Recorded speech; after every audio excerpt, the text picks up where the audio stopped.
Olá, bem-vindos ao Correio Entrevista de hoje pela RCTV Correio Web, que tem a honra de receber o médico Daniel Montenegro, oftalmologista. Nós vamos conversar com ele sobre os problemas mais comuns à visão hoje em dia, como catarata, glaucoma, retinopatia diabética, enfim, sobre os problemas que são comuns hoje em dia. Doutor Daniel, muito obrigado pela sua presença aqui conosco. É um prazer estar aqui, Luiz Carlos. Doutor Daniel, comecemos pela catarata. Hoje, um problema bem comum, mas facilmente tratável. Veja bem, a catarata, ele é o problema mais frequente depois da vista cansada, que acontece após os 40 anos de idade e que muitos dizem, alguns autores, que é o início da catarata da população. A cirurgia mais realizada no mundo é catarata. Por quê? Porque quem viver o suficiente vai ter catarata. Então, todos nós teremos catarata, a não ser que morramos antes do surgimento dela. E isso geralmente acontece em que época da vida, em que período? Qual é a idade mais comum, por exemplo? Geralmente a catarata ela aparece provocando já os seus sintomas após os 60 anos de idade. Então geralmente ela é caracterizada como uma doença da terceira idade. Porém, em algumas regiões, como aqui principalmente na região Nordeste, onde a incidência da radiação solar é muito frequente, elas podem aparecer antes e existem alguns pacientes que podem desenvolver precocemente também a catarata, a exemplo dos fumantes, daqueles pacientes que fizeram uso de medicações como os corticoides por um tempo prolongado, aqueles pacientes que tiveram traumas oculares, que também podem desenvolver a catarata de uma forma mais precoce. Caso específico do diabetes? O diabetes também é um grupo de pacientes que pode vir a desenvolver a catarata de forma mais precoce, justamente por não ter o controle metabólico tão adequado. Então esses picos de hiperglicemia que eles vão tendo ao longo da vida, eles geralmente culminam com o surgimento mais precoce da catarata do que na população não diabética. Agora, em termos pedagógicos, doutor Daniel, o que é a catarata? A catarata é o cristalino, que é a lente natural que nós temos nos nossos olhos, que vai ficando opaca com o passar dos anos. Tá? Então o cristalino, quando ele vai ficando opaco, ele fica com catarata. E a cirurgia da catarata, ela consiste exatamente em você substituir essa lente natural, que era cristalina, que não está mais cristalina, está opaca, não está permitindo que a luz externa chegue na retina para poder ser processada a imagem pelo cérebro. Então, esse cristalino é substituído por uma lente transparente. E é uma cirurgia, digamos assim, hoje, uma cirurgia comum, simples, rápida, eficientíssima? Ela é sofisticada. Ela torna-se aparentemente simples por ser tão sofisticada. Então, uma das áreas da medicina que mais se desenvolveu nos últimos anos foi a oftalmologia, e os incrementos tecnológicos vieram justamente a favorecer o melhor resultado da cirurgia de catarata.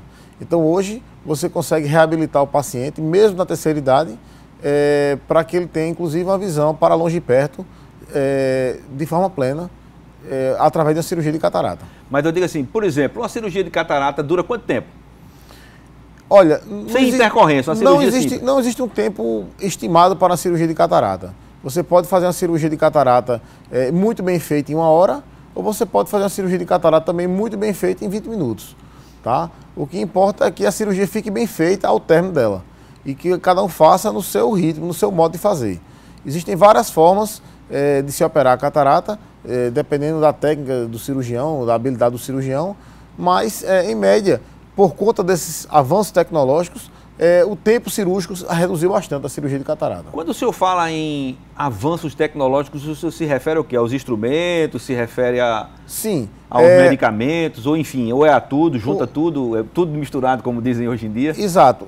Nós temos avanços tanto na área de medicações, onde hoje nós podemos usar medicações para fazer a profilaxia contra infecções pós-operatórias através do uso de antibióticos de última geração, que não tínhamos isso no passado. Então tínhamos uma incidência muito maior de infecções pós-cirurgia de catarata do que temos hoje, que é praticamente nula nos grandes centros cirúrgicos.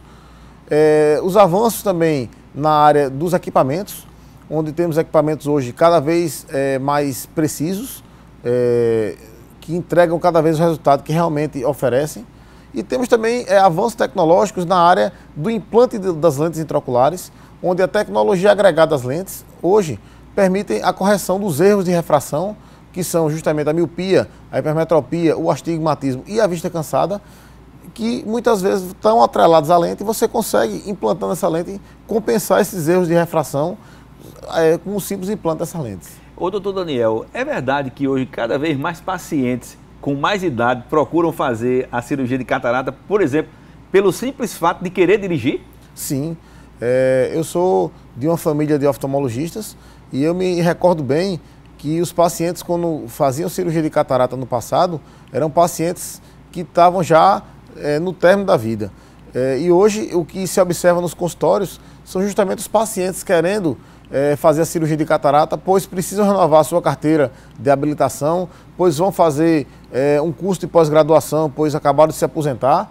Então você consegue hoje reabilitar de forma plena o paciente, mesmo na terceira idade. Quer dizer, então, que acaba sendo um tipo de tratamento que dá um retorno altamente positivo para o próprio cirurgião, para o médico, né? Ele fica satisfeito em saber que conseguiu a recuperação, por exemplo, da visão do paciente, deixando praticamente 100% com qualidade, né? Com certeza, é bastante satisfatório a gente ver a felicidade do paciente ao relatar que voltou a enxergar coisas que há muitos anos não enxergava. Agora, doutor Daniel, o senhor falou que a catarata tem problemas, pode ser gerada no caso do Nordeste, a incidência do sol maior, o tabagismo, quem fez muito uso de corticoide, e eu me lembrei de um outro detalhe.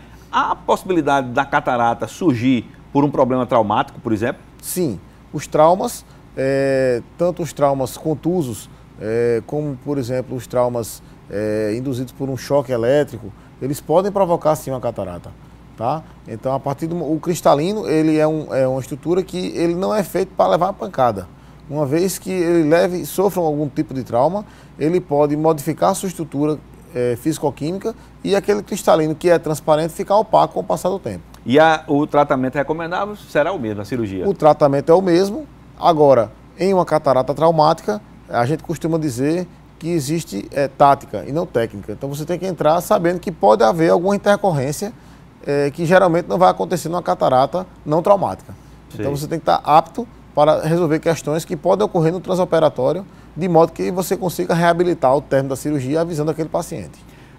É comum nos pacientes acima de 60 anos, digamos, isso é uma referência. Mas pode haver também em pacientes mais jovens? Sim. Eu digo assim, e que não seja traumática, por exemplo, por genética, por algum tipo de...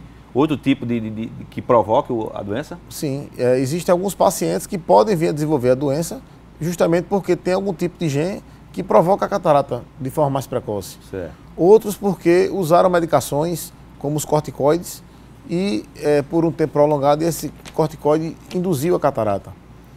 Essa opacidade, ela pode ser tratada também clinicamente sem a necessidade da cirurgia ou chega a um ponto em que não há retorno e que a cirurgia é o que é mais recomendável mesmo? O tratamento da catarata hoje é cirúrgico, tá?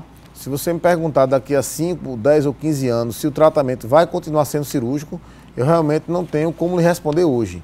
Mas o tratamento que existe hoje, efetivo da catarata, é a cirurgia. Seja qual for o grau em que ela se encontrar, no início, já mais madura ou completamente madura, como é que a gente poderia estabelecer um critério? Olha, hoje em dia costuma-se operar a catarata o quanto antes, tá? Porque os resultados são tão melhores quanto mais cedo se opera. Então não se recomenda que deixe a catarata amadurecer até ficar hipermadura, a ponto de poder provocar inclusive outras doenças associadas, como por exemplo o glaucoma, subir a pressão do olho, porque a catarata já está dificultando o escoamento do líquido dentro do olho. Então o que se recomenda é que se opere esses pacientes o quanto antes, tá? Desde que eles tenham sintoma. Também não olhou aquele cristalino que ele está com a leve opacidade, o paciente é assintomático, com a visão boa ainda, opera não. Vamos ver, o paciente chega no seu consultório, queixa relacionada com a catarata, você identificou que tem a catarata, eu acho que já tem indicação cirúrgica, sim. E essa cirurgia, uma vez feita, ela acompanha o paciente pelo resto da vida ou às vezes é necessário novas intervenções? Como é que digamos, a resolutibilidade da cirurgia? A cirurgia de catarata ela é única para cada olho. Você não vai operar um olho de catarata 2 vezes. Operou o olho de catarata, ele está operado. Isso não quer dizer que seu olho não vai ter problema pelo resto da sua vida. Outros problemas podem vir a surgir, mas a catarata nesse olho, mais não. Nem vai haver necessidade de se trocar uma lente, por exemplo. Desde que essa lente seja de boa qualidade, não. Não se recomenda colocar lente de qualidade duvidosa, porque a retirada de uma lente, o explante de uma lente para a colocação de uma nova lente, geralmente geram traumas adicionais ao olho, e traumas esses que são totalmente evitáveis, uma vez que você coloca uma lente de qualidade boa. O que é que difere a lente na qualidade, doutor Daniel? O que é que faz uma ter mais qualidade do que outra? O tipo de material é essencial. Existem materiais que não são recomendáveis para serem colocados dentro do olho, mas infelizmente ainda são implantados aí pelo mundo afora. Então, os médicos especialistas, eles conhecem bem quais materiais devem ser implantados e quais materiais devem ser evitados para que se evitem problemas por conta de um implante de uma lente inadequada nos olhos. O senhor chamou a atenção no início do programa para o fato da luminosidade no Nordeste. Por que a luminosidade é tão determinante para uma catarata mais precoce, por exemplo, como é o que ocorre aqui na região? Veja bem, a radiação ultravioleta, ela pode ser nociva aos nossos olhos, uma vez que ela pode acometer ou causar problemas em diversas partes do olho, desde a córnea, a conjuntiva, que é a parte mais superficial do olho, passando pelo cristalino, formando a catarata, e até na retina. Então, hoje, observa-se muitos pacientes na terceira idade com degenerações na retina por conta da idade, cujo fator desencadeador possivelmente foi a exposição prolongada ao sol sem a devida proteção. E a devida proteção é o uso de óculos refratários, assim, por exemplo? O uso de óculos escuros com filtros que consigam filtrar a luz ultravioleta. Ah, quer dizer que nem todo óculos escuro filtra a luz ultravioleta? Não, nem toda lente escura tem filtro. O que se recomenda é que quando vá se adquirir um óculos, se verifique realmente se aquela lente ela tem filtro contra a raio ultravioleta. Geralmente as óticas dispõem de um equipamento que o próprio cliente ele pode verificar se aquela lente tem filtro ou não. Tá? O simples fato de uma lente ter uma etiqueta dizendo que tem filtro, não quer dizer que aquela lente tem filtro. Eu costumo verificar no meu consultório, muitas vezes os pacientes chegando no consultório e pedindo para verificar se aquela lente é boa e muitas vezes com o selinho UVA, UVB, quando a gente vai lá ver, simplesmente a lente não tem filtro. Então é importante que o consumidor preste atenção quando for adquirir seus óculos escuros nos estabelecimentos comerciais para verificar se aquelas lentes possuem filtros contra a raio ultravioleta, efetivamente. Até porque, se de repente ela não possui o filtro para o raio ultravioleta, de repente ela pode até ampliar, né? Exatamente, o efeito é inverso. É como se você estivesse fazendo uma lupa. Então você está concentrando uma maior incidência de radiação ultravioleta naquele olho. Porque a pupila abre, você quando está com a lente escura, então o reflexo do sol, quando bate, a pupila fecha. Quando você não tem o reflexo da luz do sol, a pupila abre. E aí a radiação entra muito mais no olho do que se você tivesse sem óculos. Então eu costumo dizer, para andar com óculos sem filtro, é melhor andar até sem óculos. O efeito danoso é muito menor, É né? menor. Tá? Porque do sol ninguém pode se livrar, né? Então o jeito é se proteger mesmo, é a única Exatamente. alternativa. Doutor Daniel, e com relação ao efeito do medicamento, que o senhor disse que também tem um tipo de medicamento, que quando a pessoa se submete a tratamentos que precisam desse medicamento, pode desenvolver mais rapidamente a catarata. Sim. O que é que acontece? Existem alguns tipos de medicamentos e o principal desse grupo aí seriam os corticoides, que são usados em várias doenças, como por exemplo os pacientes que têm rinite alérgica, alergia de um modo geral. É um anti-inflamatório, salvo engano, é um anti-inflamatório hormonal. E que se usado por muito tempo, tanto de forma tópica no olho, como de forma sistêmica, por via oral, eles podem induzir uma catarata de forma mais precoce. E uma vez desenvolvida a catarata, pouco importa se foi causada por excesso de sol, se foi causada por excesso de medicamento, se foi causada pelo tabagismo, todas elas têm a mesma característica e o mesmo tratamento que a cirurgia. O tratamento é cirúrgico, né? Agora, a forma como a catarata se apresenta para o médico é diferente. E muitas vezes a abordagem tem que ser um pouco diferente no transoperatório por conta disso. Certo. Mas o tratamento é essencialmente cirúrgico. E no caso do tabagismo, onde a gente já mora numa região onde ainda muita gente fuma, por que o tabagismo tem essa ligação tão íntima com o desenvolvimento da catarata? Justamente por conta da liberação excessiva de radicais livres, que vão provocando uma oxidação e envelhecimento do corpo mais rápido. Então você que é fumante, você envelhece mais rápido de um modo geral do que o que não é fumante. E o olho acompanha esse envelhecimento. E não tem escapatória. Mais dia, menos dia, qualquer um vai ter catarata, né? Como diz a história, Exatamente. por conta da idade. O que você verifica é que naqueles pacientes que tiveram hábitos de vida mais saudáveis, que não precisaram se expor a o uso de corticoides, que não precisaram se expor tanto ao sol, esses pacientes geralmente eles desenvolvem a catarata com sintomas numa fase mais tardia da vida do que aqueles que não fizeram. Doutor Daniel, nós vamos fazer uma pausa para o intervalo e voltamos já já.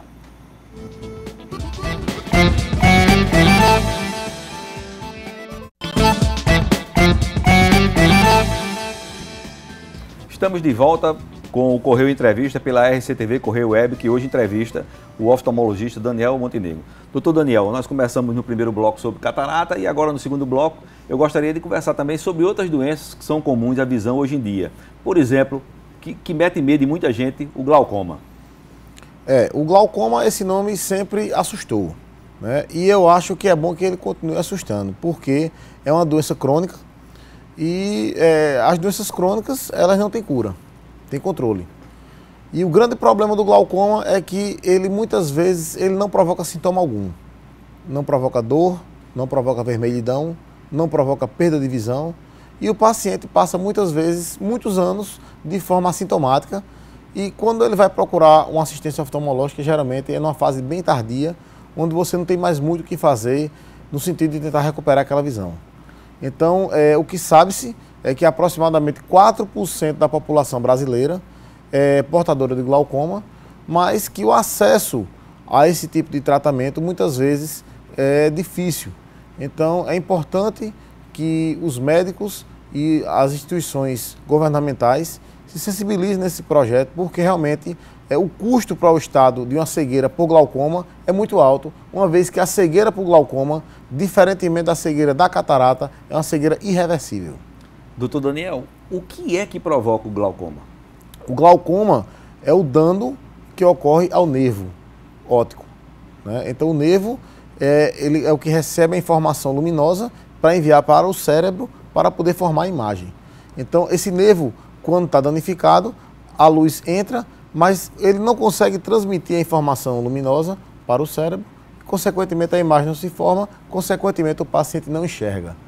Então, o principal fator que causa o glaucoma, o aglaucoma, já que é um nome latino, ele é a pressão do olho. A pressão do olho, quando aumenta de forma significativa, ela a longo prazo, ela lesa o nervo, vai lesando o nervo a ponto de provocar uma perda de visão.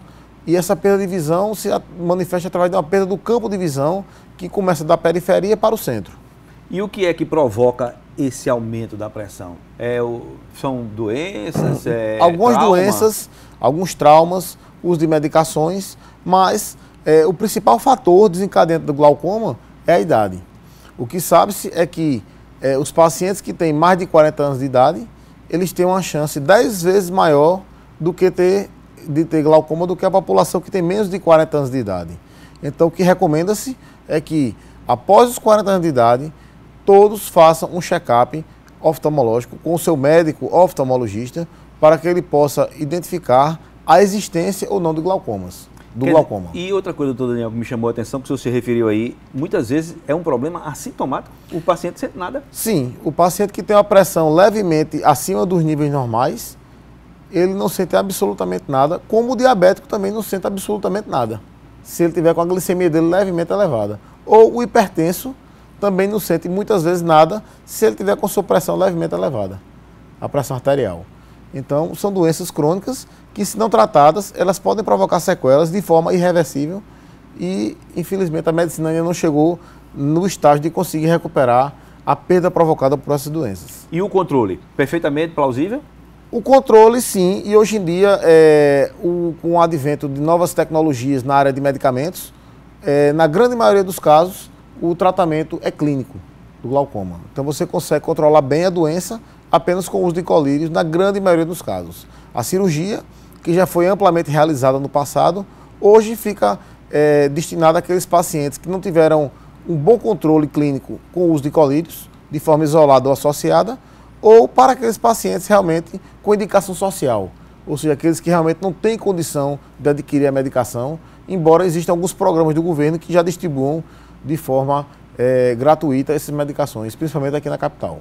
E no caso, a cirurgia, no caso do glaucoma, é tão eficiente quanto é no caso da catarata?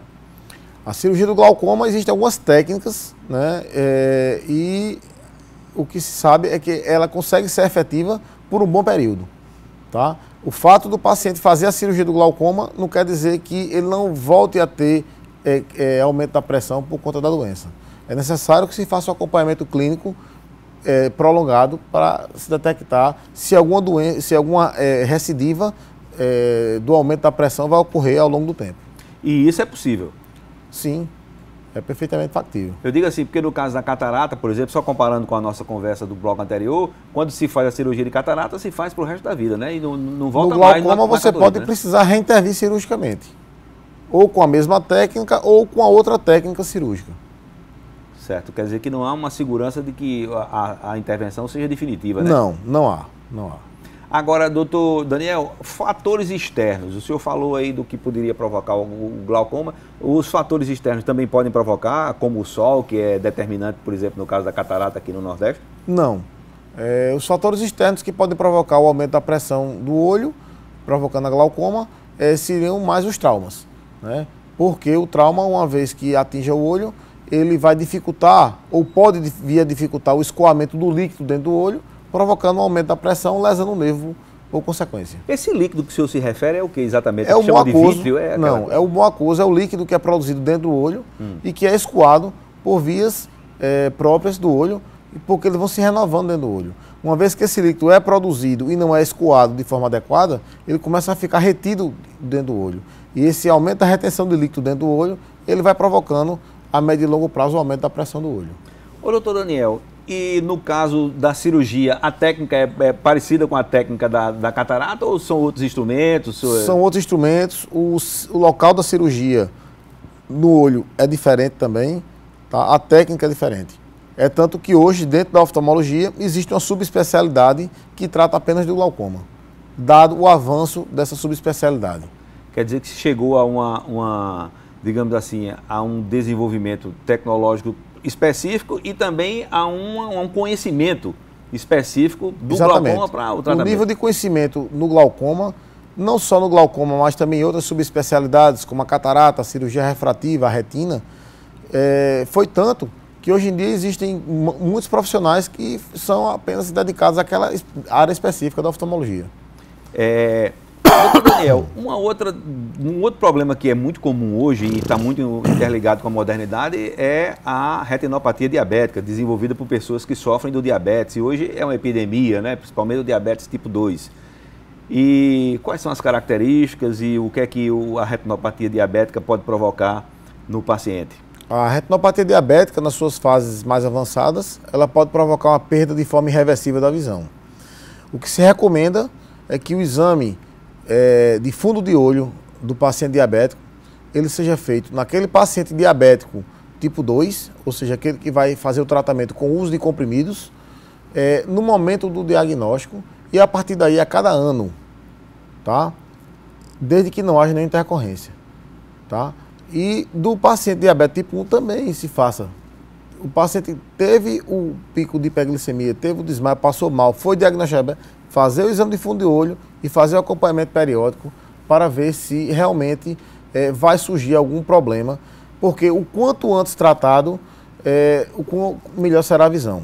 Geralmente a retinopatia diabética ocorre naqueles pacientes que são metabolicamente mal controlados, ou seja, aqueles que a medicação não está conseguindo fazer o tratamento adequado, muitas vezes porque a medicação realmente não está surtindo efeito e muitas vezes porque o próprio paciente não aderiu bem ao tratamento. Agora, o que é exatamente a retinopatia diabética, doutor Daniel? A retinopatia diabética é uma doença que acomete os vasos retinianos, os vasos sanguíneos da retina, e o líquido que está dentro dos vasos, ele começa a extravasar para dentro da retina. Então aquele tecido retiniano, ele começa a perder vitalidade, porque aqueles vasos que estão ali estão levando sangue, e o sangue vão os nutrientes, o oxigênio e nutrientes. Então aquelas células, que é o sistema nervoso do olho, deixam de receber aqueles nutrientes e começam a morrer. E aí isso provoca uma perda da visão do paciente. Então é importante que se detecte precocemente a retinopatia diabética, a fim de que esse paciente não venha a ter perda de visão por conta dessa doença. E o tratamento, como se dá? O tratamento da retinopatia diabética, ele varia dependendo do estágio onde ele se encontre. Ele pode passar por desde um acompanhamento clínico com o seu endocrinologista, muitas vezes, nos casos iniciais, quando se detecta uma retinopatia diabética no estágio inicial, o simples acompanhamento clínico, o simples melhoria do controle metabólico da doença, provoca um desaparecimento daquela retinopatia diabética.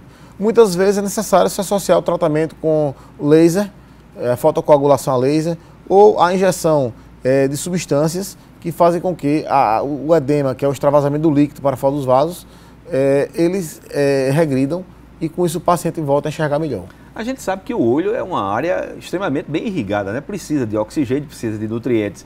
E esses vasos sanguíneos chegam a todas as partes do olho, chegam, do mesmo jeito que chegam ao globo ocular, essa parte mais branca, chegam também à retina, chegam a outras partes do olho.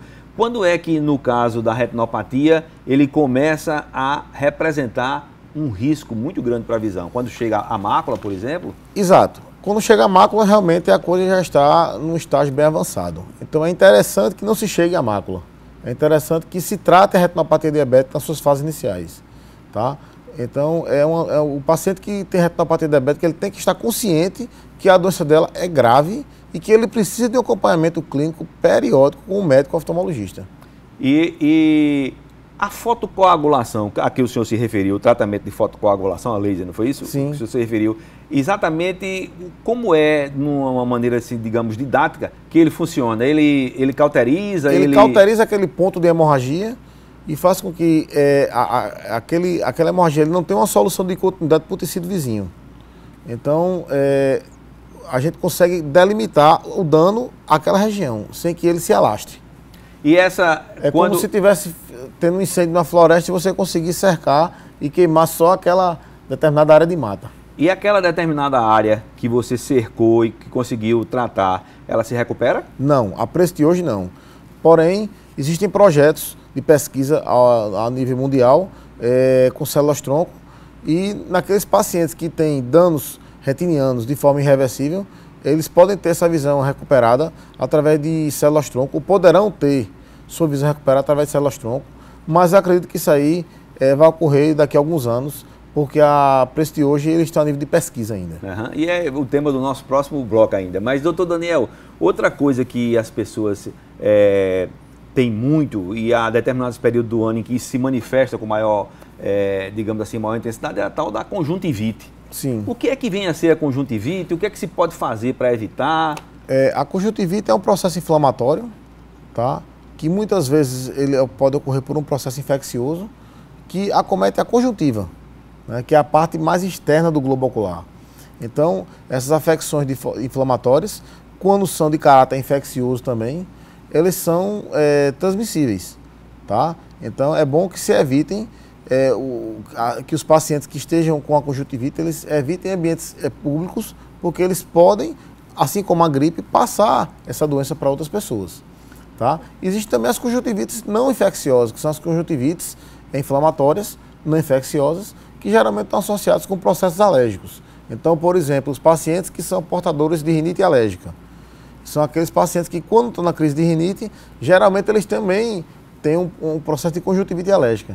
E o principal sintoma é a coceira do olho, tá? Então essa coceira, muitas vezes, ela pode provocar danos a todas as estruturas do globo ocular, desde a córnea até a retina. É importante que o paciente que tem uma conjuntivite alérgica, ele procure o seu médico oftalmologista para que ele faça a orientação adequada, para que ele não venha ter nenhum dano adicional aos seus olhos por conta desse processo inflamatório. E no caso, então, está muito relacionado com higiene, né? Se você puder sempre manipular os olhos com o cuidado que a higiene exige, que recomenda. Exato, evitar passar a mão suja nos olhos, né? Uma vez que você esteja com conjuntivite, evitar frequentar ambientes públicos, porque você vai estar transmitindo isso para outros, né? Usar os seus utensílios de higiene de forma individual, como a sua toalha de rosto, o seu travesseiro, o seu lençol, porque isso aí realmente pode contribuir para a proliferação da doença nas fases epidêmicas. Ô, doutor Daniel, muita gente, a gente já viu isso, quando é acometida de conjuntivite, faz tratamento com pingando limão, botando soro fisiológico, às vezes por iniciativa própria, sem procurar o oftalmologista. Isso é um risco muito grande. Então você que vai pingar limão no olho sabe que o limão é um ácido. E a queimadura por ácido ela é irreversível. Então quem quiser pingar limão no olho, pingue sabendo que você está provocando a queimadura no seu olho. Tá? Então, totalmente contraindicado. O que se recomenda é que se procure o médico ou oftalmologista. Tá? Qualquer receita empírica, de minha parte, é totalmente contraindicada. Mas o senhor já recebeu pacientes que tiveram problemas com... Porque é muito comum isso, né? Infelizmente já. E eu sempre procuro orientar os pacientes que não façam isso porque eles estão provocando um dano para eles mesmos. É como, por exemplo, guardar as devidas proporções, mas tem gente que faz tatuagem no próprio olho, né? Mudando a cor do olho. Isso aí eu acho que aí já passa por um problema psiquiátrico também, né? Eu acho que aí esses pacientes geralmente eles carecem de orientação psiquiátrica, não só oftalmológica. Agora, interessante é alguém fazer isso sem ser um médico, né? Devia ser um crime. É um crime, isso é um crime e infelizmente moramos no país onde as leis não são tão respeitadas.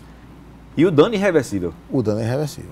Que pode chegar, inclusive, à perda total de visão? Pode chegar à perda total de visão, irreversível. E principalmente num sentido como é a visão, né? O prejuízo, que é o nosso principal do sentido. Né? Doutor Daniel, vamos fazer mais uma pausa aqui na nossa conversa. Voltamos depois do intervalo.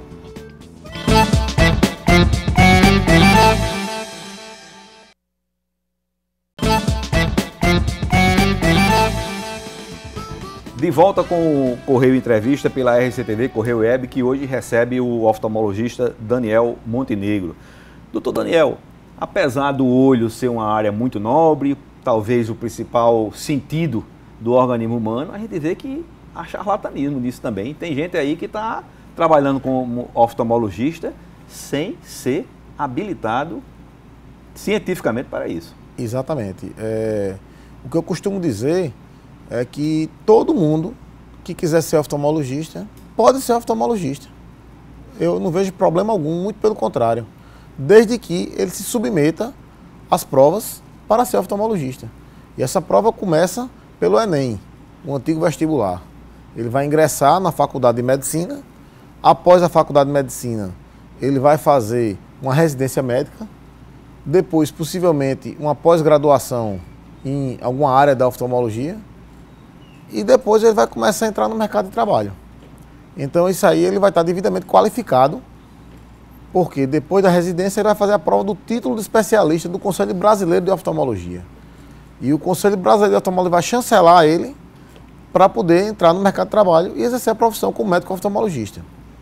Então existem outros, não são categorias, porque essas categorias não existem, também não são profissionais, porque não são profissionais, pessoas que atuam, principalmente nos bolsões de pobreza do nosso país, agindo como médicos. São charlatões, né? São charlatões que não têm noção do que é o corpo humano, nem o globo ocular, e estão lá simplesmente travestidos de médico, prescrevendo óculos, sem conseguir detectar problemas, porque simplesmente não os conhecem. Então isso é um grave problema, inclusive foi motivo recente aqui na nossa capital de prisão de um falso médico que estava atuando em uma região aqui da cidade. Isso é um crime que se vem se repetindo com uma certa frequência no nosso país, infelizmente. E o que se sabe é que desde as constituições de Getúlio Vargas de 32 e 34, está bem descrito lá que o médico, cabe ao médico aviar a receita, prescrever a receita. E cabe ao óptico aviar a receita que foi prescrita pelo médico. Então, não deve haver uma relação comercial entre o médico e a ótica. Então, o médico, ele não pode vender óculos. E o dono da ótica, ele não pode prescrever. Ele tem o conhecimento dele... bem distintas, né? Bem distintas e bem antigas. Porém, está faltando um certo entendimento. Existe um grupo de pessoas que tem se travestido de médicos e espalhando aí falsas notícias pelo Brasil que podem atuar como médicos, quando na verdade essa categoria não existe sequer na classificação brasileira de trabalho. Então isso é um crime de charlatanismo e que quem for vítima desse tipo de crime deve procurar as autoridades competentes a delegacia, o Conselho Regional de Medicina, e fazer a denúncia. E procurar um oftalmologista para corrigir o erro aí que provavelmente foi cometido. Ou pelo menos para que se detecte se realmente há algum problema. Tá? Então não se recomenda que se faça exames de vista com falsos médicos, porque a vítima pode ser você mesmo. Tá? Doutor Daniel, por exemplo, o que um medicamento simples, como um colírio desse que lubrifica os olhos e que muita gente usa diariamente, algumas vezes até prescrito pelo médico, mas se for prescrito por quem não tem a autoridade científica para prescrever, como é o caso de um charlatão, que problema pode provocar? Olha, pode até parecer exagero de minha parte, mas um colírio que for prescrito de forma indevida, ele pode chegar até a matar o paciente. Tá? Eu acho que uma vez que você se propõe a ser médico, oftalmologista ou qualquer outra especialidade, você tem por obrigação ter noções básicas de alguns princípios básicos da medicina, como a histologia, a embriologia, a farmacologia. Você tem que entender daquela medicação que você está prescrevendo. É obrigação sua, como médico, entender daquilo. Então, para que você entenda, você tem que estudar. Tem que passar por uma faculdade. Não tem saída, né? Como se me pedirem para construir um prédio, esse prédio vai cair. Porque eu não entendo engenharia. Eu não cursei engenharia. É bem simples. Mas eu fiquei impressionado porque o senhor disse, pode parecer um exagero, mas pode levar à morte? Pode. Por exemplo, existem fármacos que você usa para dilatar a pupila, para poder fazer exame de crianças que têm alta miopia, por exemplo. Aqueles são psicotrópicos. E você tem que estar apto para poder intervir caso aquela criança ou aquele paciente sofra algum mal por conta do uso daquela medicação. Vocês têm que estar devidamente preparado para isso. Isso aí é uma obrigação do médico. Ou que você trabalhe num local que possa dar suporte àquele paciente se ele vier a ter um problema por conta disso. Quer dizer, e isso cientificamente é previsto, então você tem que estar preparado, obviamente. É obrigação do médico estar ciente disso. E o charlatão seguramente não tem a menor condição Ele não sabe nem que isso existe. Ô, doutor Daniel, e no que se diz respeito à correção, por exemplo, alguns charlatões chegam a passar óculos. E aí, qual é o dano, qual é o problema que pode haver mais na frente? O dano pode ocorrer desde uma simples dor de cabeça até não estar corrigindo realmente o grau que o paciente tem, e esse paciente vir, principalmente se for uma criança, até uma sequela irreversível, porque não teve o desenvolvimento da sua visão de forma adequada na época certa. Quer dizer, ao invés de corrigir, acentuou. Acentuou, exatamente. E, doutor Daniel, a gente partindo para, já que o senhor se referiu tanto à necessidade de formação acadêmica, de formação científica do médico, do curso, até brincou dizendo, olha, começa com o Enem, o antigo vestibular, o que é que a gente pode ter de expectativa em relação ao futuro, por exemplo, nessas pesquisas que dizem respeito ao uso de células-tronco para o tratamento de problemas na visão? Olha, o futuro é muito promissor no aspecto científico, principalmente quando você se reporta ao cenário internacional, onde as pesquisas estão sendo feitas de forma mais efetiva. Não é que no Brasil não tenha sendo feitas, mas a gente sabe que ser pesquisador no Brasil é mais difícil, porque os incentivos não são tão evidentes. Mas há bastante promessas nessa área de pesquisa, principalmente na questão de células-tronco.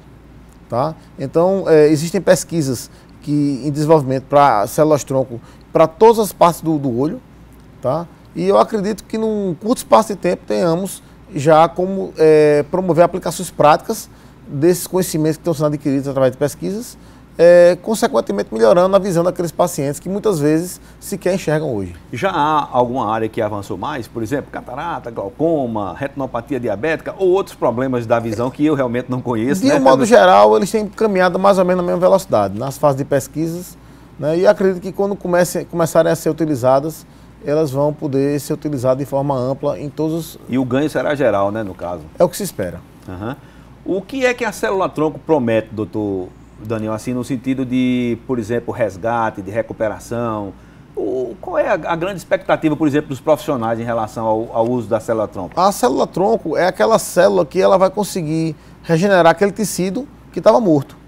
Aquele tecido que foi degenerado e que não vai se regenerar mais de forma espontânea.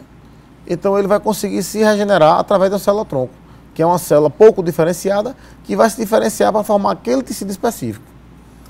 Mas isso aí requer bastante pesquisa para que a gente consiga chegar nesse estágio. Ainda está naquela fase que o resultado sequer chegou a ser testado em seres humanos, né? Muitas vezes ainda está no laboratório. Está na fase de cobaia animal, muitas dessas pesquisas. Mas já há algum setor que deu algum salto assim que a gente possa Olha, na parte de retina já temos algumas pesquisas, na parte de córnea também temos algumas pesquisas já sendo publicadas, mas nenhuma que a gente possa ainda utilizar de forma ampla na população.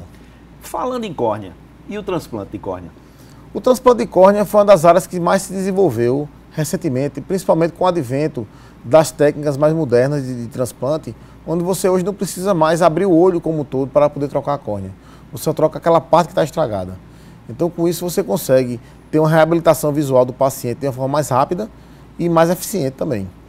Então, foi uma das áreas da oftalmologia que mais avançou recentemente. E ainda é necessário uma córnea compatível? Porque havia de primeiro um problema. Eu me lembro que a córnea é um tecido, na verdade. Então, esse tecido, quando é doado, ele passa por alguns testes sorológicos e também por uma avaliação de um médico oftalmologista, e ele verifica se aquela córnea está apta para transplante ou não, mediante a liberação do resultado sorológico.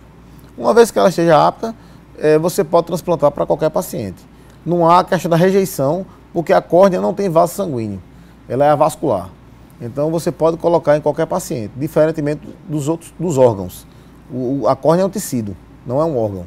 Então você pode colocar em qualquer paciente, desde que ele esteja apto para receber e a córnea apta para ser doada.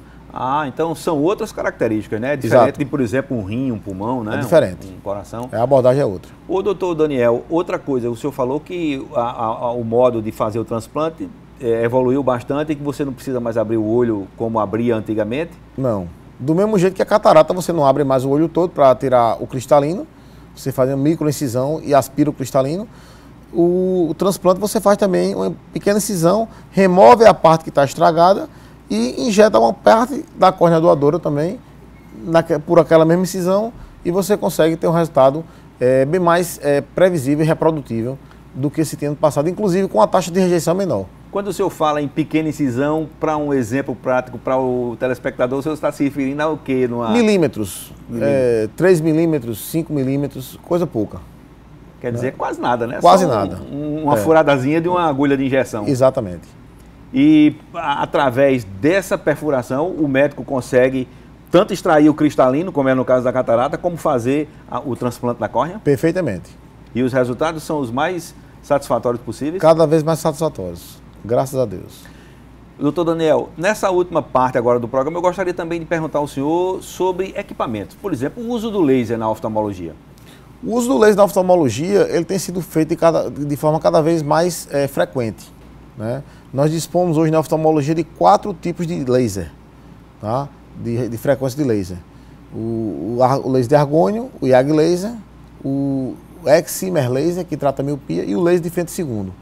Então, dependendo da patologia que o paciente tenha, você pode usar o laser para o tratamento de várias patologias oculares. E hoje a gente escuta muito se falar da vista cansada tratada a laser. Recupera-se como é essa abordagem e que tipo de benefício o paciente tem? O tratamento de escolha da vista cansada não é com excimer laser, nem com nenhum tipo de laser. Tá? O tratamento de escolha da vista cansada hoje é através da cirurgia da catarata, para aqueles pacientes que têm catarata. Certo. E qual é o caso que a indicação é do laser, então? Aqueles casos de pacientes míopes, por exemplo, são as indicações mais frequentes. Paciente com 6, 8 graus de miopia, que não tem catarata, eles têm indicação de tratamento a laser na córnea, onde a córnea vai ser remodelada pelo laser, promovendo o ajuste do grau daquele paciente, através de uma remodelação do tecido corneano com o laser.